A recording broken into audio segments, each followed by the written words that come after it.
ಬಾಂಗ್ಲಾದೇಶದಲ್ಲಿ ಅಲ್ಪಸಂಖ್ಯಾತ ಹಿಂದೂಗಳ ಮೇಲೆ ನಡೆಯುತ್ತಿರುವ ದೌರ್ಜನ್ಯ ಹಾಗೂ ಇಸ್ಕಾನ್ ಮುಖಂಡರನ್ನು ಬಂಧಿಸಿರುವುದನ್ನು ಖಂಡಿಸಿ ಹಿಂದೂ ಹಿತರಕ್ಷಣಾ ಸಮಿತಿ ನೇತೃತ್ವದಲ್ಲಿ ಉಡುಪಿಯಲ್ಲಿ ಬೃಹತ್ ಪ್ರತಿಭಟನಾ ಜಾಥಾ ನಡೆಯಿತು.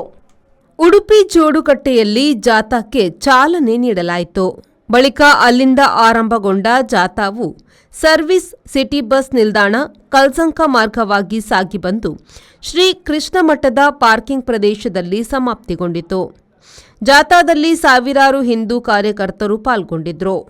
ಬಾಂಗ್ಲಾದೇಶದಲ್ಲಿ ಅಲ್ಪಸಂಖ್ಯಾತ ಹಿಂದೂಗಳ ಮೇಲೆ ನಡೆಯುತ್ತಿರುವ ದೌರ್ಜನ್ಯದ ವಿರುದ್ಧ ಘೋಷಣೆ ಕೂಗಿ ಆಕ್ರೋಶ ವ್ಯಕ್ತಪಡಿಸಿದರು.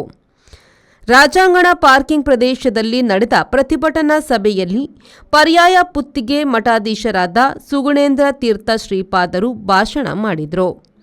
ಬಿಜೆಪಿ ಸಹಿತವಾಗಿ ವಿವಿಧ ಹಿಂದೂ ಸಂಘಟನೆಗಳು, ಉಡುಪಿ ಇಸ್ಕಾನ್ನ ಪ್ರಮುಖರು, ಭಕ್ತರು ಭಾಗವಹಿಸಿದರು. ಶ್ರೀಜಿತ್, ವಿ4 ನ್ಯೂಸ್, ಉಡುಪಿ.